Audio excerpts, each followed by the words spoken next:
Hola, buenos días. Hoy vamos a ver por qué los dividendos de Ferrovial son más estables de lo que parecen. Porque, claro, Ferrovial es una de las empresas constructoras típicas españolas. Y el sector de la construcción no es bueno para el largo plazo. Y de hecho los beneficios de Ferrovial pues tienen bastantes altibajos. Entonces, sorprende un poco que sus dividendos sean muy estables. Y vamos a ver el motivo de que sea así. Para entenderlo tenemos que pensar en Ferrovial como si en lugar de ser una empresa fuesen dos. Entonces, una empresa es la constructora clásica, la que tiene los beneficios con altibajos, y la otra empresa es la concesionaria de autopistas y de aeropuertos, que es como una concesionaria normal de autopistas y aeropuertos y por tanto esta sí que tiene unos beneficios y unos dividendos estables.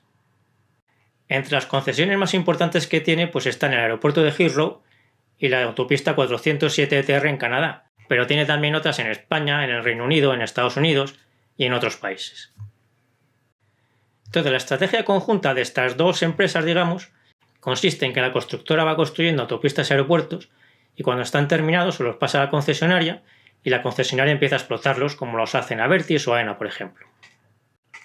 La constructora también hace proyectos y obras para otros clientes, pero ahora vamos a centrarnos en los que hace Ferrovial de forma interna para sí misma. Y por eso, en parte, los beneficios de Ferrovial también tienen altibajos, porque a veces tiene problemas en alguno de estos proyectos. Pero si se hace bien, la rentabilidad que se puede esperar a largo plazo es mayor que si se compran las concesiones ya hechas. A empresas como AENA o Abertis, por ejemplo, pues nunca le bajan los beneficios porque tenga problemas con un proyecto de construcción porque no tiene proyecto de construcción. Entonces, en ese sentido, son desde luego más estables que el Ferrovial.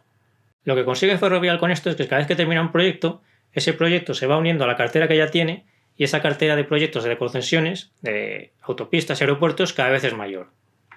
Y con esto llegamos al motivo de por qué los dividendos que paga Ferrovial a sus accionistas son tan estables cuando sus beneficios no son tan estables. El motivo es que los dividendos que paga Ferrovial a sus accionistas pues principalmente vienen de los dividendos que cobra Ferrovial de estas concesiones que tiene.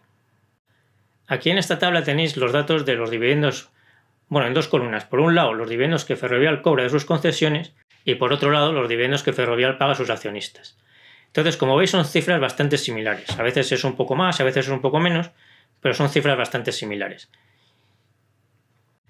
Y además hay que tener en cuenta que el negocio de la construcción, aunque tenga altibajos y algunos años pierda dinero o gane poco, pues en general lo gana. Y con ese negocio de la construcción también puede pagar dividendos en parte. Así que este es el motivo de que los dividendos de Ferrovial sean tan estables aproximadamente como los de una empresa concesionaria de autopistas y de aeropuertos, aunque los beneficios a primera vista no son tan estables como parecería corresponder a una empresa que paga un dividendo estable. Y me despido ya hasta el próximo vídeo y ya sabéis que como siempre nos seguimos viendo constantemente en el foro y en las demás redes sociales.